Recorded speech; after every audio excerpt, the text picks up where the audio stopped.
Scheana Shay is finally coming clean. Garcelle Beauvais is returning to the Real Housewife. What is happening with Denise Richards' ex, who is about to go homeless? Taylor Swift is finally talking about her wedding. And Prince William apparently is gonna change the whole monarchy. Welcome to Pop Smash.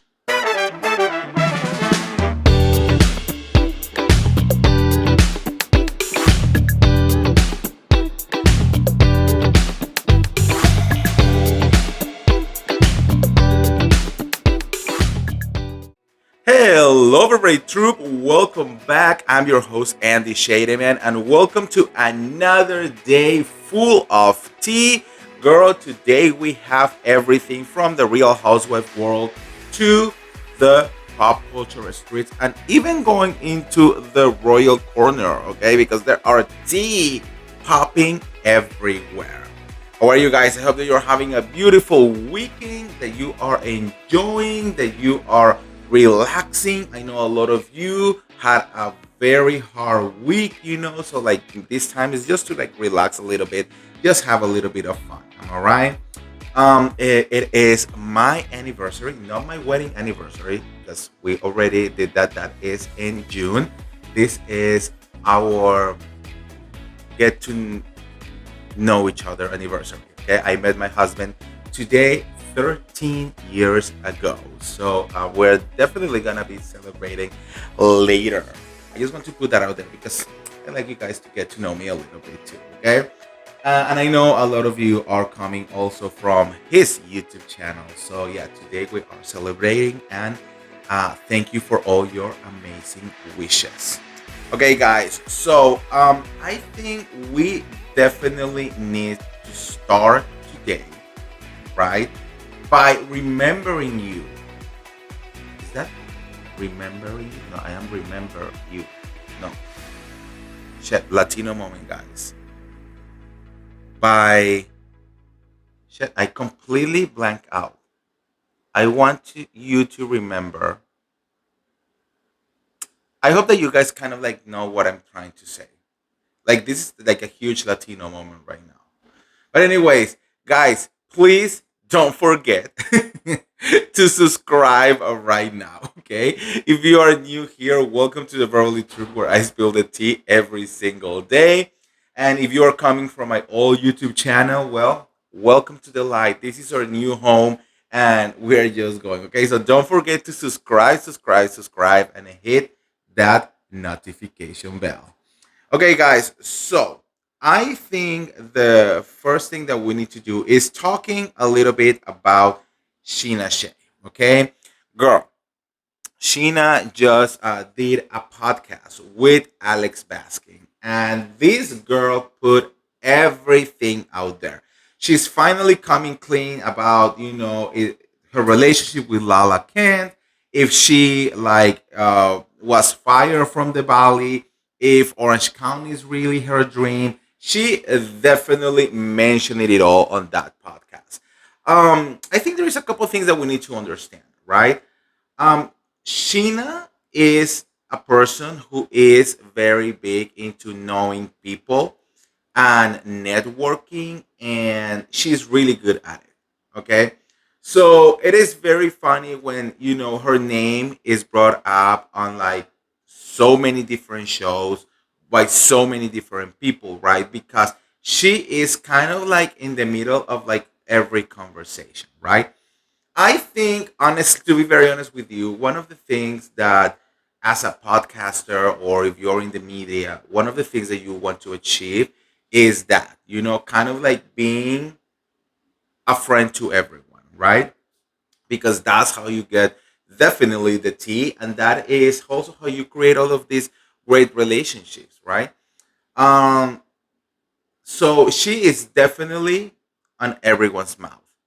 It's kind of wild because when you start watching Vanderpump Rules, you kind of like never expect from Sheena to be the person who 11, 12 years later, was going to be on every single person's mouth. But I also believe that that could be a double-edged sword.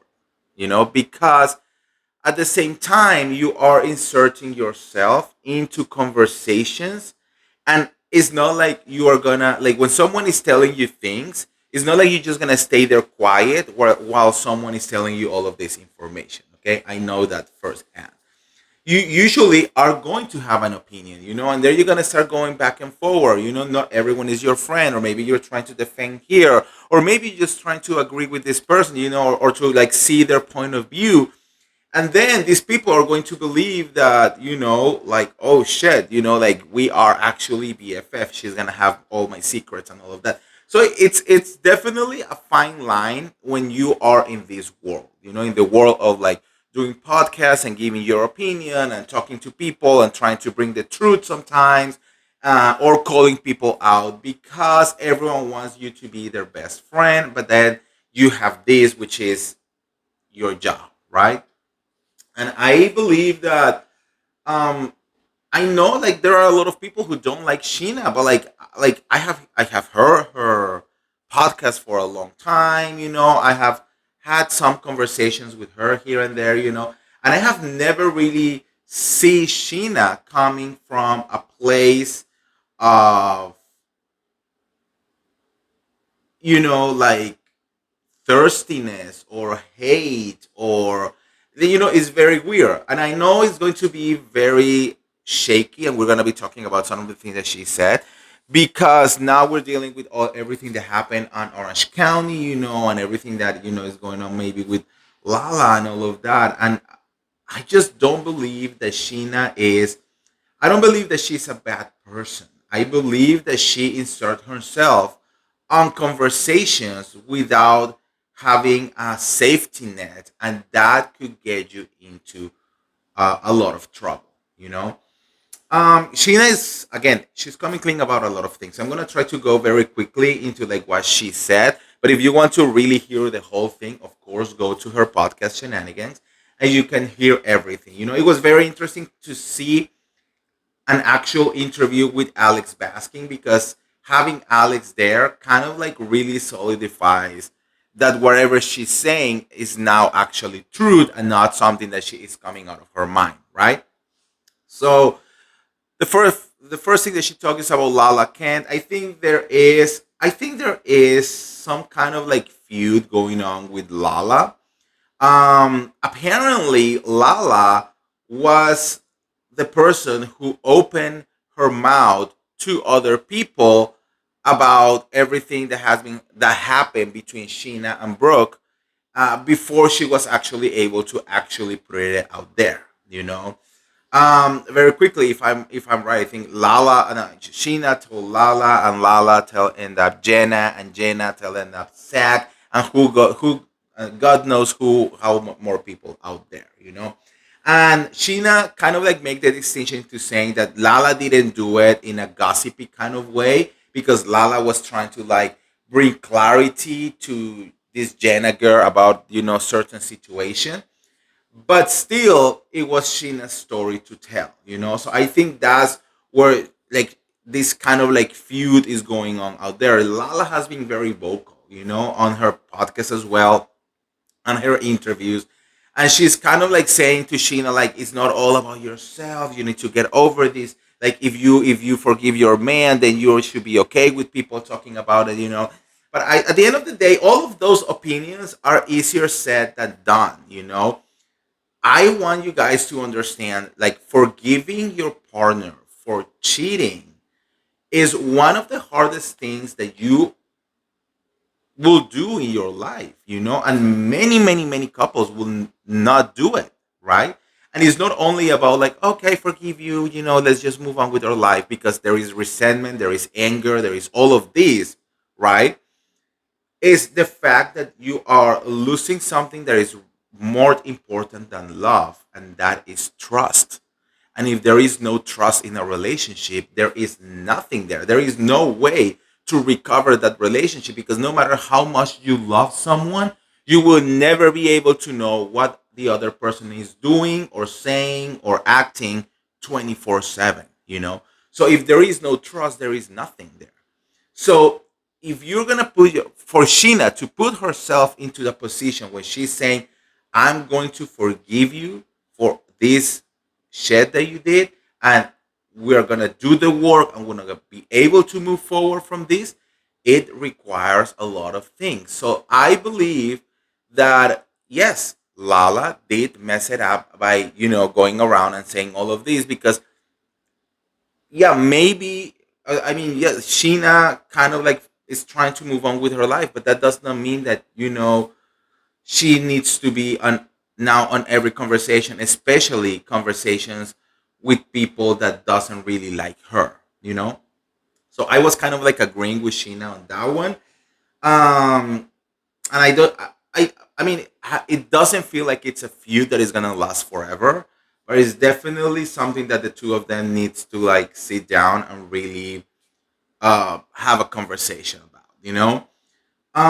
So with the portion with Alice Baskin over here was really interesting because Sheena, Sheena is not was supposed to be part of the Valley. Like we literally told everyone it was everywhere, that Sheena was literally going to be part of the Valley, and then out of nowhere she was not part of the Valley. And it was after her book was revealed and after she was talking shit about Lisa Vanderpump, which I do not agree, girl. I'm sorry, but I that part like I was like, don't bite the hand that is feeding you. Okay. But for because of all of that, people were assuming that Sheena was fired, or that Sheena was kind of like put on pause or whatever, because of all of the shit that she was talking about Bravo and Lisa Vanderpump and the production company and all of that, right? Well, according to Alex Baskin, that is not the case. Alex literally said that an offer was made to Scheana Shay. A very compelling offer was made to Scheana. And Scheana was the one who declined that offer to join the Valley. There is a lot of things here, things like a comment that someone said to her, when the whole episode with the enchiladas, and someone did a comment, post a comment or something saying like, oh, so like this is kind of like the girl who um, graduated high school but keeps coming to the high school, after. So kind of like being cringy. And that makes Sheena start thinking like, is this what is going on? Like is this like this is not my situation anymore. This is not my home anymore. And I'm trying to insert myself in something that I should not be, here because I'm already graduated, I already like pay my dues. I already did 11 years of this reality show, right? Also, apparently, the fact that Paige DeSorvo quit Summer House, it was a big thing for her to kind of like really understand, should I do this, should I not do this show, and they have a whole conversation about it.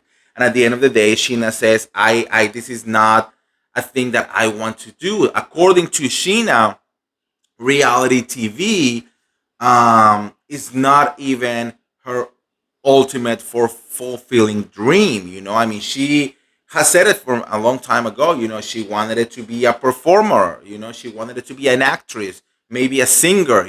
That's kind of like what really, really is her passion. So she says like, I just don't see reality TV as the ultimate goal for myself and my career, which is very respectable. So now we know that they really wanted a Sheena there, but Sheena was the one herself who actually say no. Okay.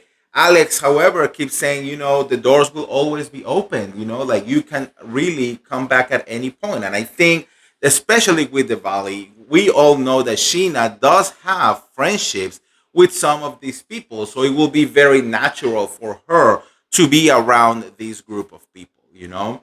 They also bring some clarity into like Sheena saying, Tamara said that my dream was to always be on the Real Housewife of Orange County. I have never wanted it to be a Real Housewife because, she is afraid of Real Housewife and she does not think that she would be able to like really go toe to toe with some of these Real Housewives. And Alex agrees with it, right? Um, I don't know. I believe that yes, you want to do.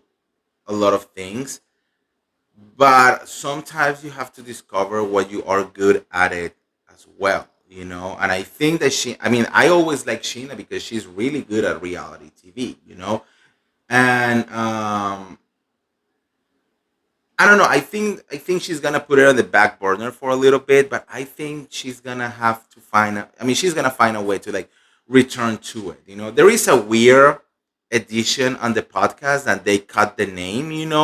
And Sheena is talking about someone who told her like, oh, I really love reality TV, and I love confrontation, and I love the fighting and the everything, and I love to make great reality TV.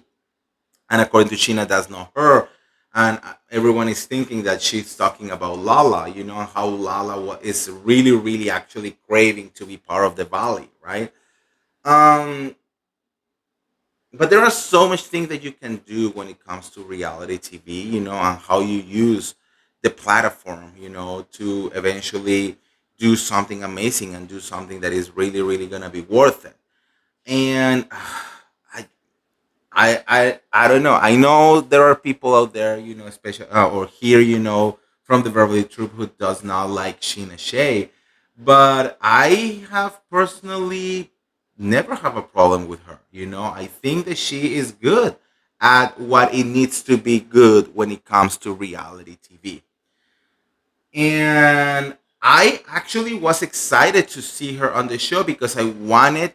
We have this huge bomb that of Brooke, cheating on Sheena, and they working out on these issues, and I kind of like really wanted that to be part of her storyline. I really wanted it to be like let's talk about this, because what they did again is a statement to fighting for love, and to see, I personally do believe in change. I believe that people can change. I believe that people make mistakes, and you learn from those mistakes, and you grow, and you become a better person. So I wanted it to see that side of Brooke as well, and I wanted it to see how Sheena, you know, push him to become that person, right? And I don't know if we are not gonna see it right now because this was the moment to do that. But yeah, so there is a lot on that podcast to be said, so like go and check it out. There is a lot of tea, well, some tea, there is definitely the Valley Persian style is gonna be coming soon. I'm pretty sure that we're gonna get some kind of like um trailer or something, coming at BravoCon, because Alex Baskin said that he now knows when is going to be premiering. So that's actually going to be very interesting. They talk about the Real Housewives of Beverly Hills and how, Rachel So uh, joining the show was such like um, a natural addition to the show because she fits perfectly. She's friends with everyone. She lives around the corner from Kathy Hilton, and how Rachel is basically Bravo's royalty as well. So like it's kind of like, oh, we're gonna see her again on this new stage of her life. So I think that is going to be very interesting. um, there is something that I was reading kind of like between the lines when they were talking about Real Housewives of Beverly Hills. I think that it is not a secret that Beverly Hills has been lacking something. You know, I am watching all of these other franchises thrive. Orange County is doing amazing. Miami's doing incredible. Salt Lake City is amazing, art basically. Even Potomac, who is premiering on Sunday, it seems that it's gonna be doing good, But Beverly Hills, I don't know if it's just me, guys, but like lately, the level of fakeness from some of the girls is now like reaching like very, a different level, So and it has not feel real, I don't feel like their connections are real, and a lot of you have been noticing, again, part of my job is going through like all of social media, like looking at your reactions, seeing what you guys are thinking. And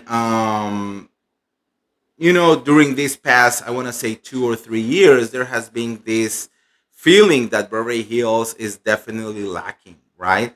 And I know Alex Baskin is never going to say this, but I have heard this from other sources here in Beverly Hills, where they're saying,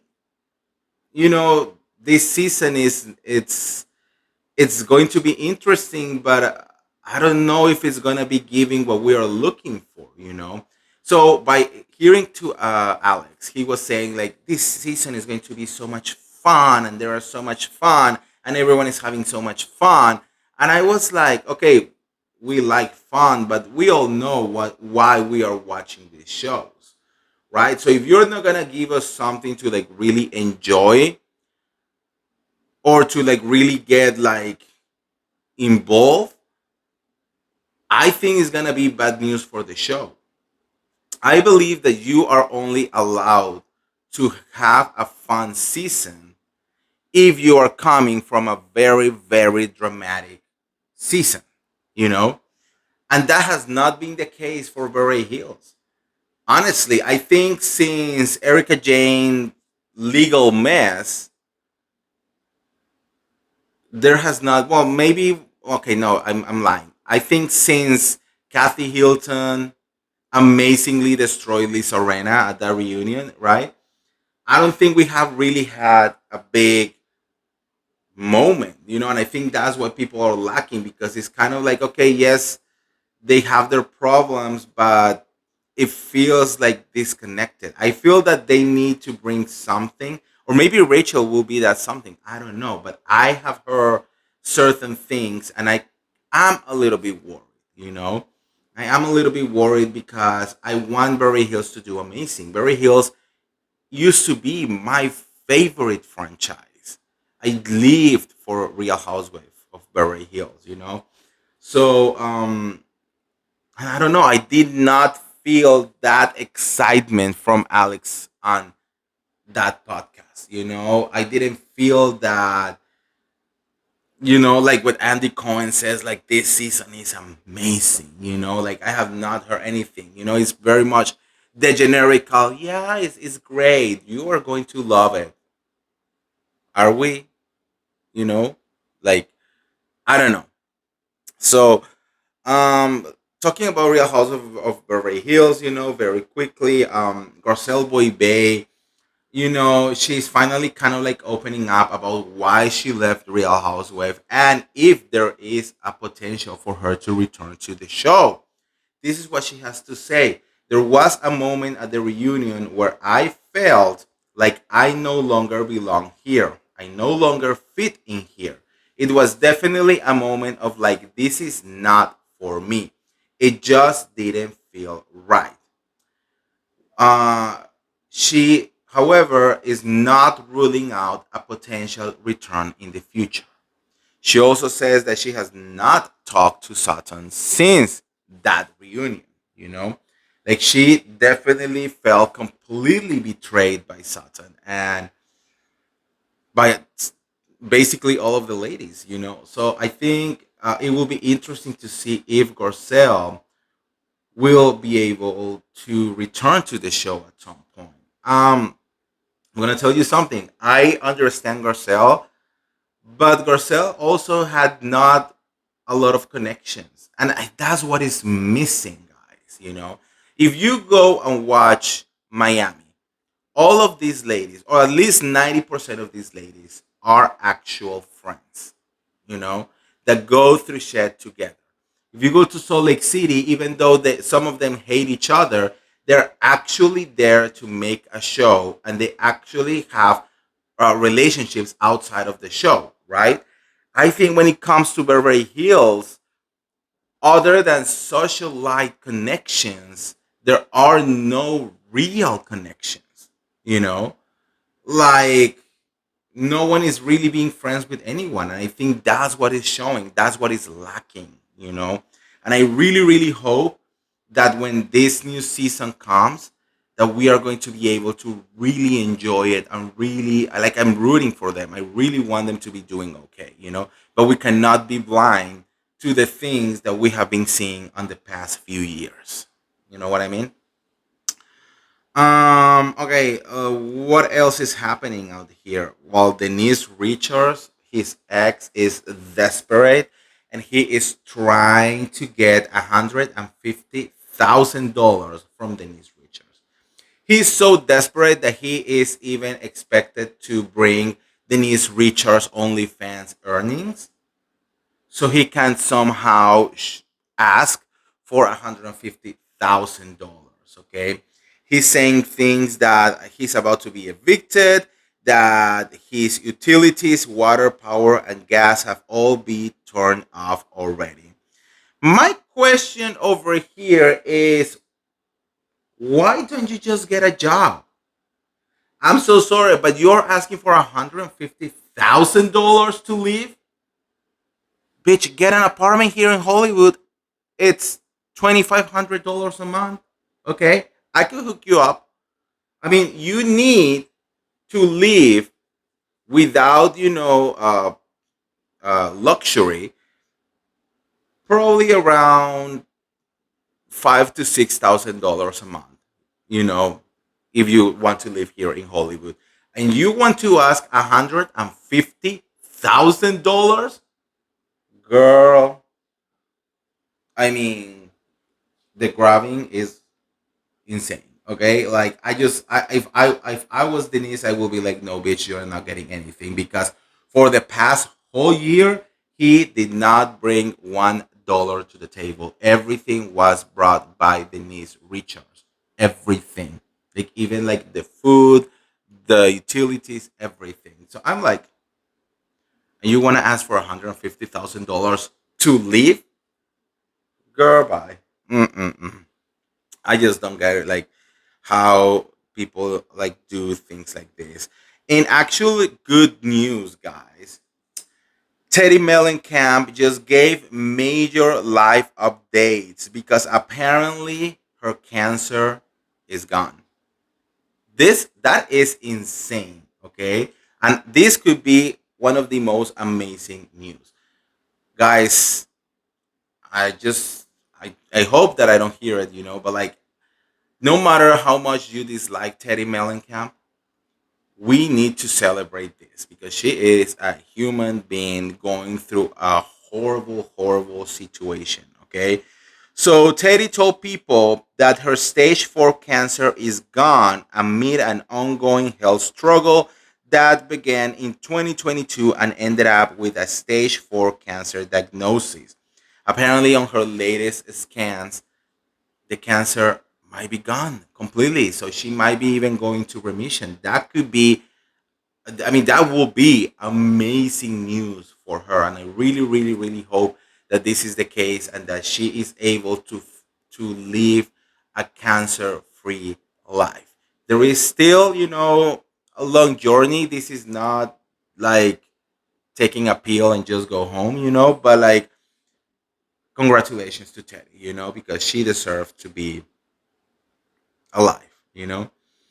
Okay, so now let's talk a little bit about pop culture, what is happening on this pop culture streets, because yesterday it was all about Taylor Swift, a new album, the life of a showgirl, the secret meanings on the songs, like the whole thing. She's talking about Charlie XCX, and she's talking about Blake Lively, and she's talking about Travis Kelsey's, huge manhood, and but now she's talking about finally like the wedding also a little bit, okay?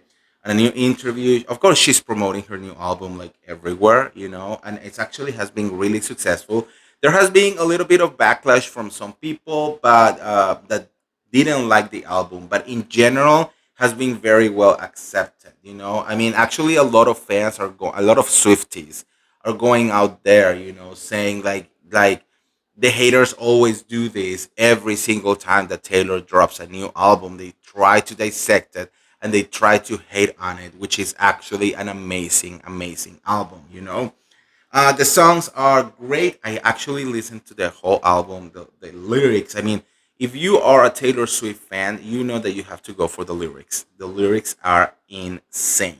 But talking about her wedding, Taylor wants to get married fast. And there it's being said that she's gonna get married at the beginning of 2026. So we're talking January or February, maybe. I don't know. She really wants to get that done, but also she is ready to do a huge ass wedding. On this interview, Taylor says about the wedding, says it's gonna be fun to plan. I think the most stressful weddings are where you have a small amount and people are on the bubble, and you have to evaluate or assess your relationship to see if they should be there. I'm not doing that. Anyone I have ever talked to can come. I think living through the experience of Selena Gomez's wedding was enough for her. Selena Gomez didn't want absolutely anyone to disrupt that day. And everything was extremely secretive. No one knew the secret location of the wedding until the day of the wedding. Not one guest knew anything. And I think it was very stressful because I think when you want to keep a secret so much, that actually fit paparazzis and publications to try to find you even harder, right? So it's very wild that you have to do all of this for a wedding, right? There were no pictures whatsoever on the internet, which make us believe that either people's phones were confiscated, or I don't know if people signed NDAs, or I have no idea. But like, no one posted one picture of Selena Gomez's wedding until they posted their pictures, right? And I think that whole secrecy is very stressful, and Taylor is right. I love that Taylor is like, I don't give a fuck about that. You want to take a picture? Take a picture. You want to bring 13 helicopters? Like, bring the 13 helicopters. Like, she just does not give a shit, which also means that I think she's about to throw the wedding of the decade. Okay, I think she's gonna be doing such a huge spectacle of this, and I would not expect anything less from Miss Taylor Swift. Okay, the fact that she's inviting like whoever she wants to invite, like she wants to have like I don't know how many hundreds of people in there, I think is going to be insane. Like I think it's going to be one of those parties that you just do not want to miss. So I'm really excited to see. I think it's going to be great. Now, another person who is taking things, I think a little bit too like too far. Girl, Demi Lovato was in Paris, and she came out surrounded by an army of security. Like I'm telling you, at least 20 people around her, like in a circle, and no one is around her. Like I think there are like four people asking for an autograph, which by the way are being savagely pushed to the side. And of course, people are giving a lot of backlash because it's like, girl, who you think you are? Like, not even the Kardashians have that amount of security. Like, this is just like weird, you know. So, but Demi Lovato, she has always been kind of like weird. But like honestly, like I like you, like it's weird. It's just like the whole video is like, what are you doing? Like, it's not that deep. Like, you should not have like a presidential amount of security for you. You know, but sometimes celebrities are just celebrity, I guess. And last but not least, let's talk a little bit about Prince William. Girl, let's go into the royal corner because Prince William apparently he has been preparing himself to be king forever. I mean, he's just ready to be king, girl. He is already like digging that hole for King Charles because he is ready to take like charge of everything. And on a new interview, he's saying that he will definitely change the monarchy when he becomes king. Okay, he says, I think it's safe to say that change is on my agenda. Change for good, and I embrace that. I enjoy that change. I don't fear it.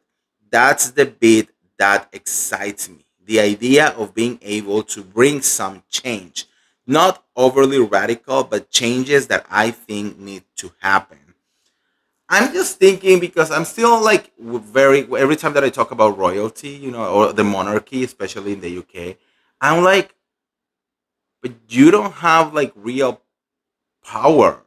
Like, what changes other than maybe stop spending so much money from the people? You know, what changes can you do that are going to like change the world?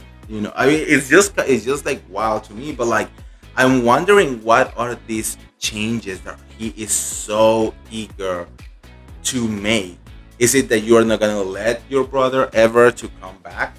Because it's being said that Prince William is just so done with Prince Harry.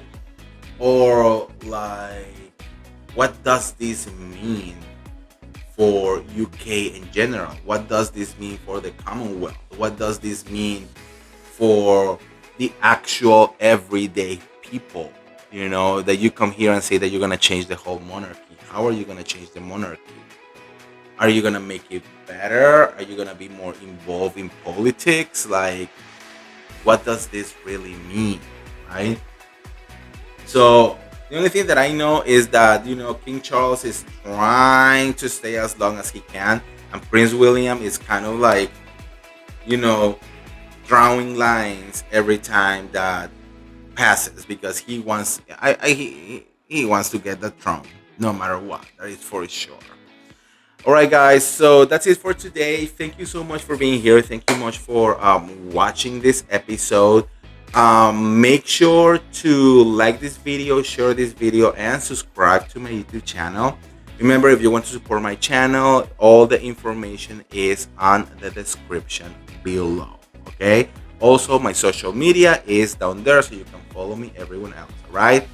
Keep the world moving. I mean, we're still trying to bring all of that people from my other YouTube channel, which I personally cannot reach out. So like, make sure to do that. And over here, make sure to watch, rewatch, and triple watch every video because we need all the watch hours possible to someday soon, hopefully, monetize this channel as well. Okay.